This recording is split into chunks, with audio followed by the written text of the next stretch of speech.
Hi, Curtis. How are you doing, Christine? I'm doing great. How are you doing? Doing good. Can't complain. How about yourself? Good. Did you happen to get my questions? I sure did. I just got through reviewing them about last 5 seconds. Okay. Oh, good. You know though. You know this.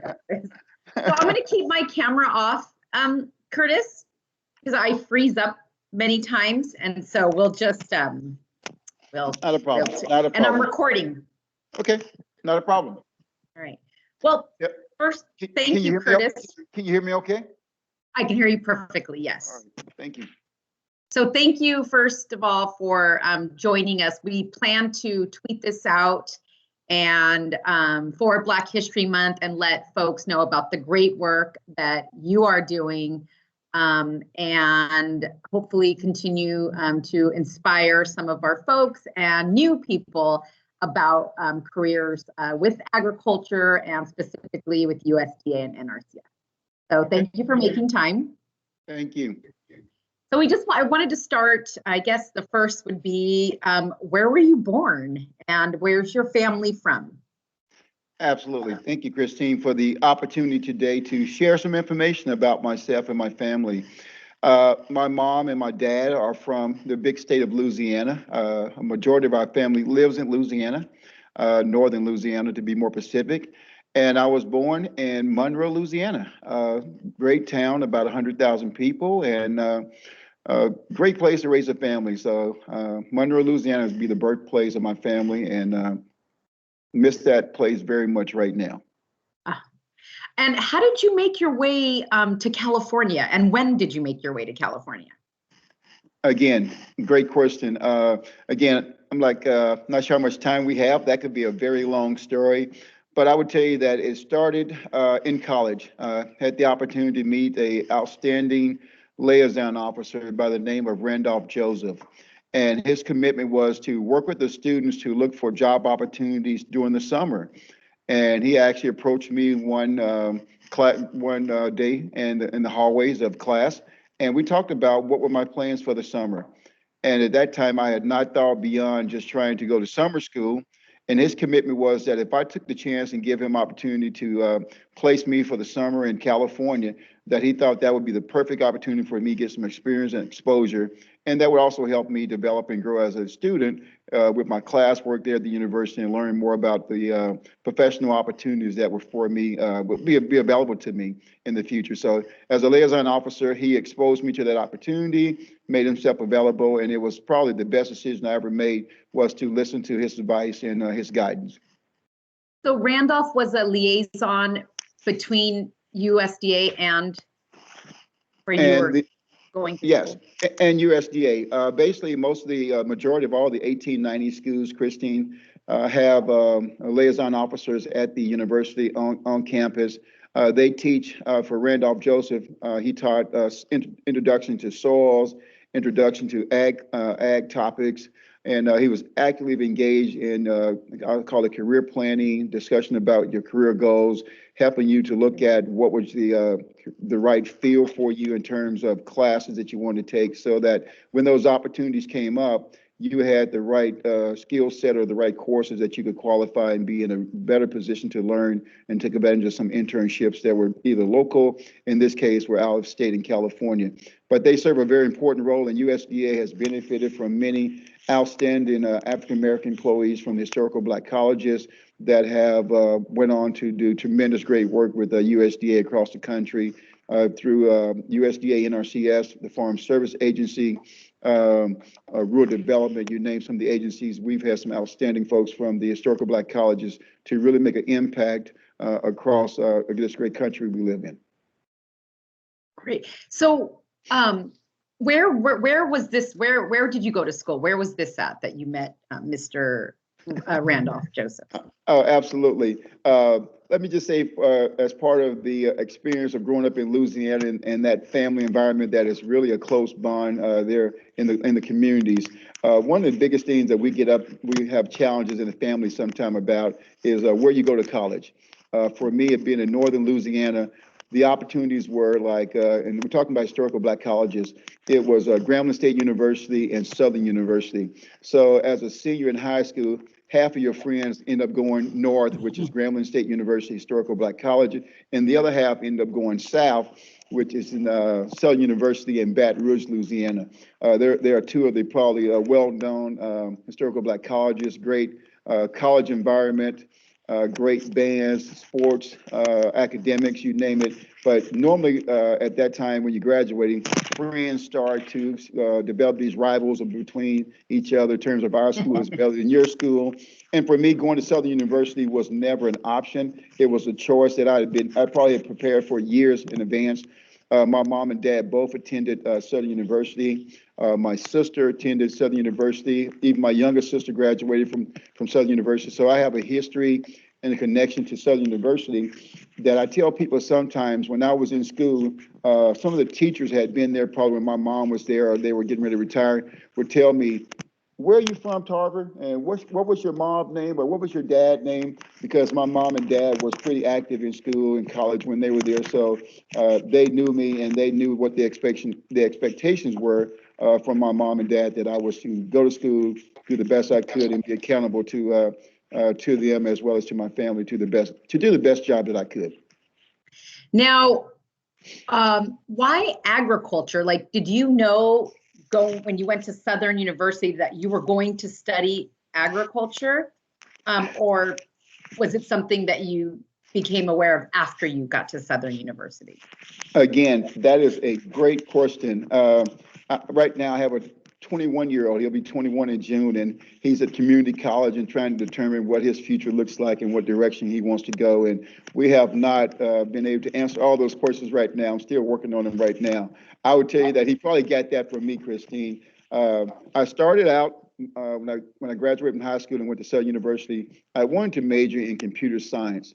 I think at the time, computer science was considered one of those fields that people were excited about. New technology was coming out, programming, and thought that that was be a great field to make a living, make a wage that I could raise a family and, buy a home and some of the things that I was talking about as personal goals for me as a high school graduate going to college.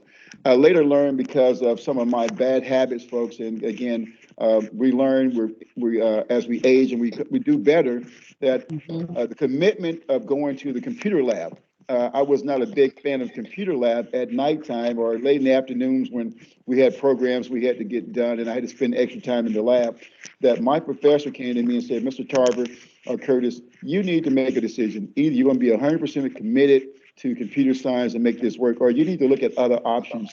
And believe it or not, I had some great friends. I surrounded myself with some great people, and they were already in the ag department there at Southern University, and they were bragging about some of the opportunities that they were already taking full advantage of. The classroom environment, much smaller classes, class sizes, the interaction with the professors.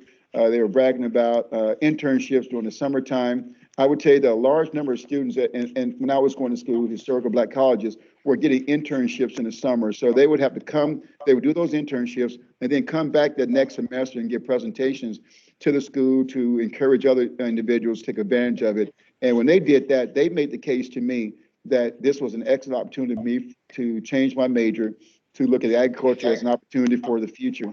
And I didn't tell you this, but my mom and my grandmothers probably were big on me making that decision as well. My grandmother was always we call it truck farmer. She had a garden in the back of the yard, about an acre size or larger, that the entire family would come and participate in and grow crops. And we had assignments, responsibilities, things that on Saturday that we wanted to go out and play as kids that we could not do until we went and did our time with our grandmother and our additional cousins to help grow crops that were later shared amongst all the family. So that was probably the start of it. My grandmother at a very young age, teaching us hard lessons and work ethics about how we work as a family, as a team to get things done and later see the benefit of that work and effort pay off. In addition to that, one of my early jobs was working for my uncle in Texas, probably one of the best experiences I ever had in my life. He grew watermelons at a very large scale, about 25 acres of watermelons. And I would get up in the morning at 3:30, 4 o'clock in the morning and pick watermelons. And he would actually sell that to the local supermarkets, or we would actually sell them on the corner of supermarket areas. People come by and you buy for the price of $3 or $5 a watermelon. And I did that for a whole summer and was the best experience and learning about ag and just being around him as well.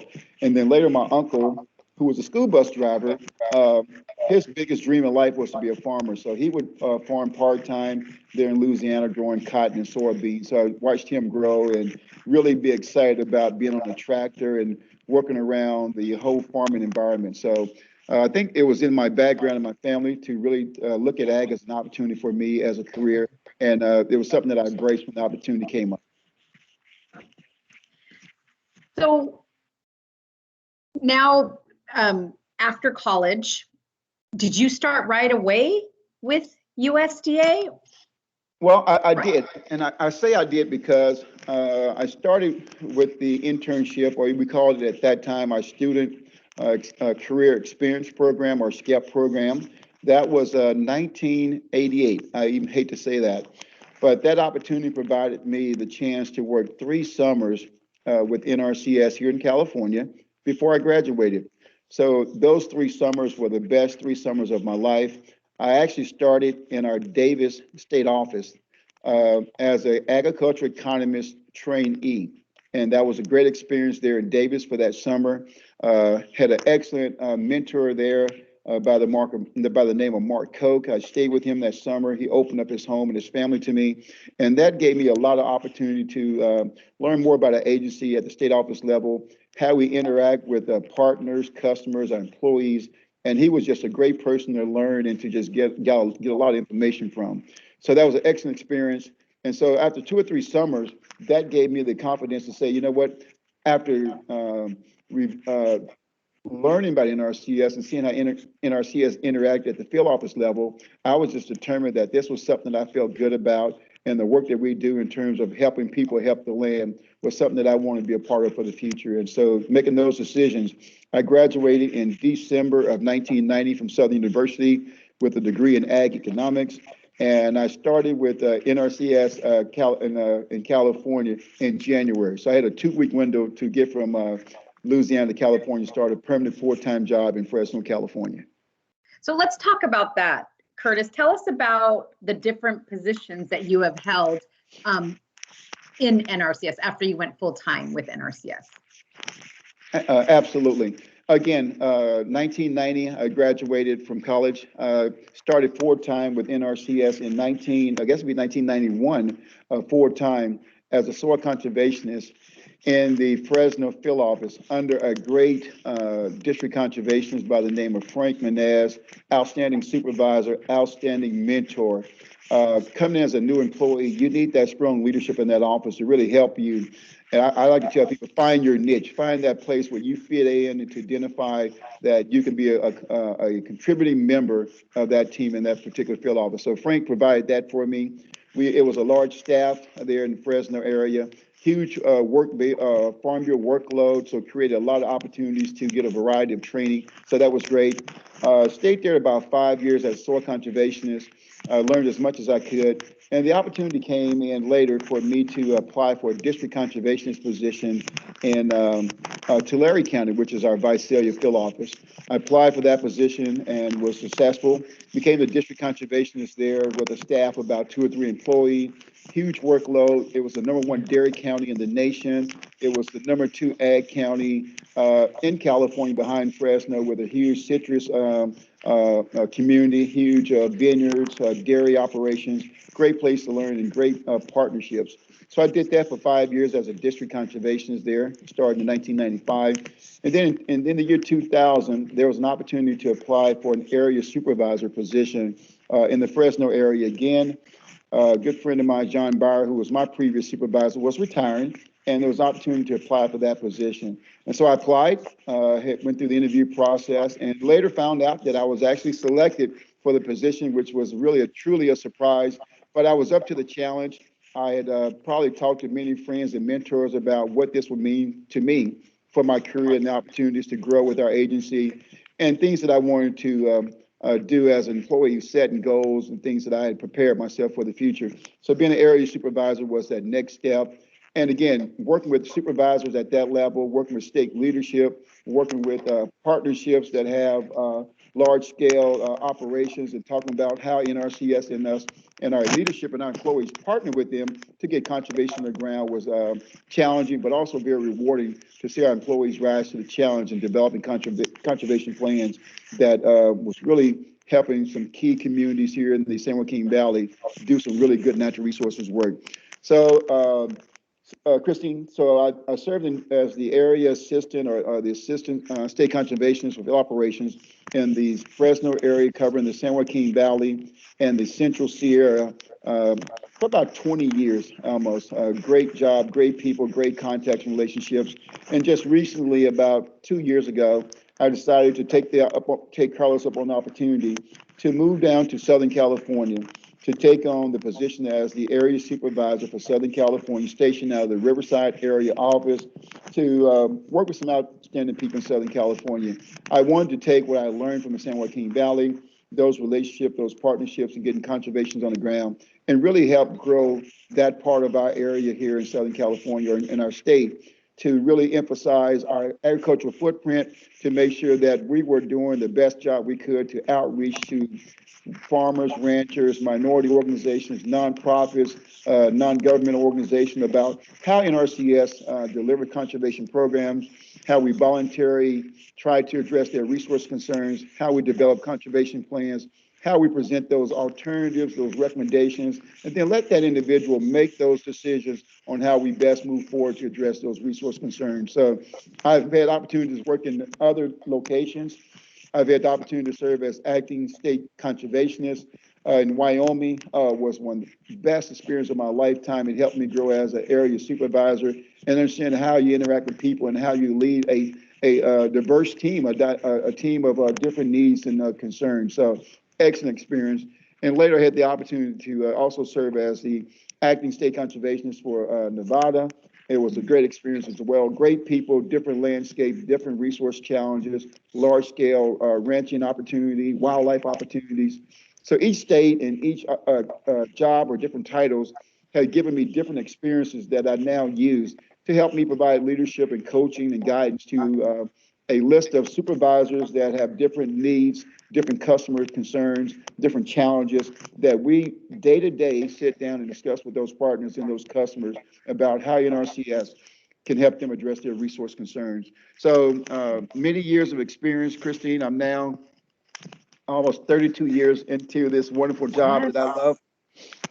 And it has been a great ride, and I've truly enjoyed every moment of it. And I know that you may talk about this later, but probably one of the best things I've enjoyed in terms of just working with farmers and ranchers is really, I'm gonna wait till you get to this part later, but the recruitment and really seeing the opportunity to bring new people into our agency Well, with that tremendous energy.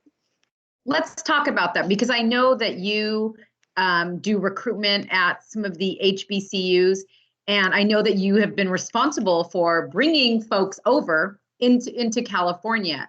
But my question is, Curtis, is how would you talk? You said that you have some agriculture background from the experience with your family, with your uncles, with your grandmother.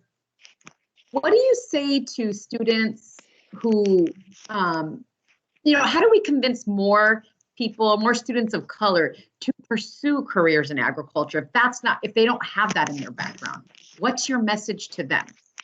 Absolutely. Very, very good question, Christine. I think one of the things that we can do whenever we're doing recruitment and trying to reach individuals that may not have a strong agricultural background or may not have that family member that has been taking them out and talking to them about the importance of farming and what that farming meant to their family during some very challenging times in their history, that we educate them on what agriculture means to this country.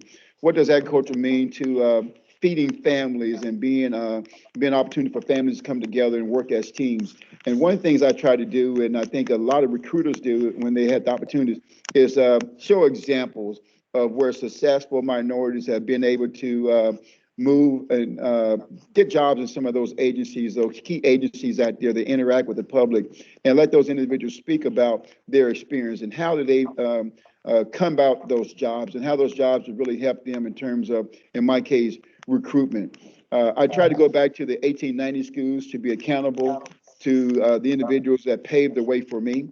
And so for me, that means being there to talk about the agency, talk about what we do with farmers and ranchers, but more importantly, talk to them about, I was one time in the same seats that they were in many years ago.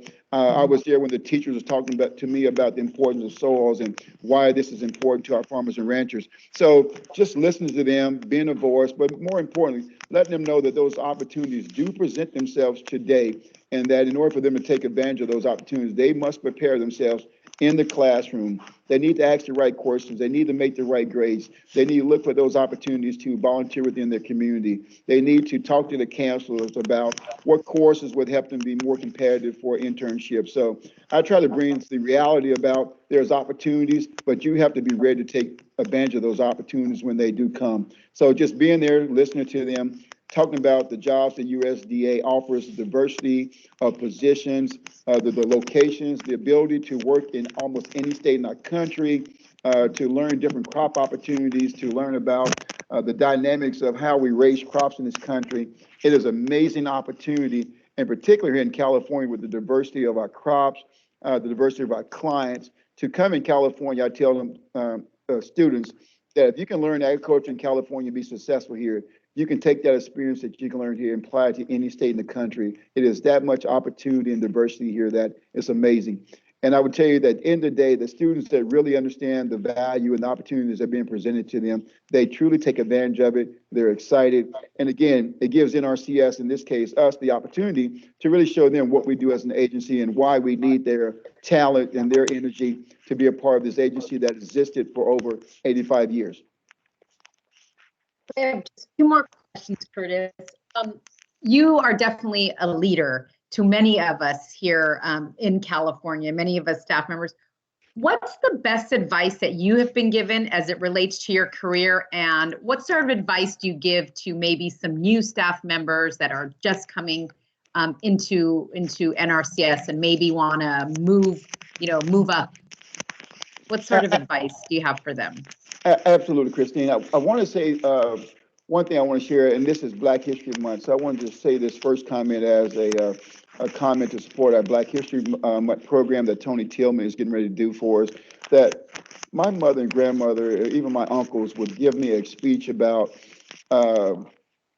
job opportunities and representing the family. That when I took a job, I was not only representing myself in terms of what they had taught me as a young man to be accountable, to work hard, to be on time, to be respectful, that also I was representing our family. And they took a lot of pride in their name.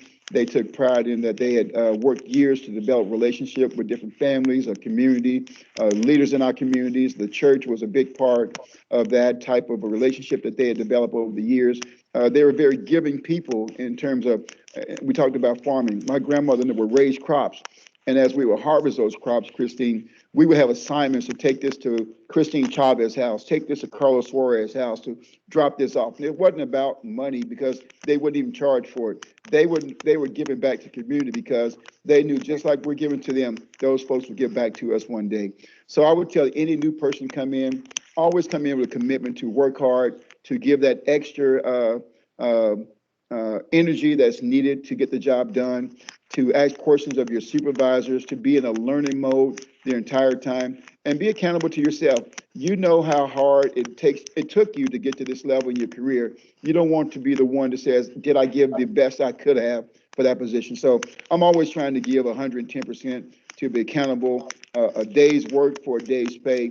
And I believe that if new employees come in, if they really take advantage of those supervisors in place, truly take advantage of the mentor opportunities, the training opportunities that we present as an agency, you have a very bright future within NRCS. The opportunities for leadership development is always critical. If you want to continue beyond college, additional courses that you can take on leadership, courses you can take on public speaking, those things will be very valuable to you as a future leader, and understand how you manage staff and how you organize programs or deadlines, and how you make sure you interact with the right people, that you're getting the results that are best, in this case, to meet the needs of the situation that you're dealing with. So work hard, be accountable, and more importantly, be respectful and treat people the way you want to be treated. Thank you. So last question, tell us something, a hobby. What do you do in your free time, Curtis? Because I know you put a lot of time into work. But tell us something that you do just to, relax and. Sure. Well, let me say this. Leaders do have to commit a lot of time to the job sometimes. And for 32 years, I found a way to balance that work and life balance. So Carlos Suarez, who's our state conservationist, would say, you have to take time for yourself and for your family. I call it, mental health days, if you want to call it that, in a good sense, that you need to go out and refresh yourself so you can come back in and be able to serve the customers, interact with your coworkers, look at what the challenges are for the day. So I try to balance that with a lot of family activities. I have my kids are now 17 and almost 21. They don't need as much hand holding as they used to, Christine, but we love doing family activities. We go skiing as a family. We take vacations. We do cruises. We go visit family across the country in Louisiana, Texas, different places. And we just try to enjoy activities together. We do family time at home as well. For me personally now, at this time in my career, my new hobby I've just taken up, and a lot of NRCS people know this, I am a big golfer right now. So I enjoy playing golf with my friends. It is something that I hope that I will be blessed in retirement one day to be able to play and hopefully play better than I played now, Christine, to enjoy it even more. But I do try to play golf a little bit and interact with coworkers and partners as well.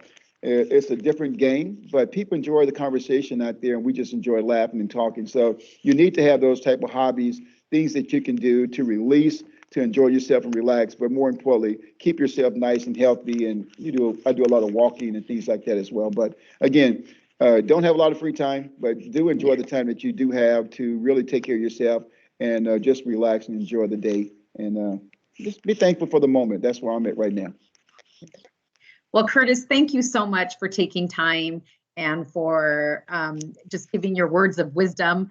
We plan to tweet this out as part of our series for Black History Month, just really highlighting all the great work that employees like yourself continue to do, inspiring the next generation of NRCSers and helping to develop leadership skills with the staff that we have now. So I just wanted to say thank you. And that's what I have for now. Absolutely. Thank you very much, Christine. I truly hang on enjoyed it. one sec. Curtis, I'm going to stop recording. Okay.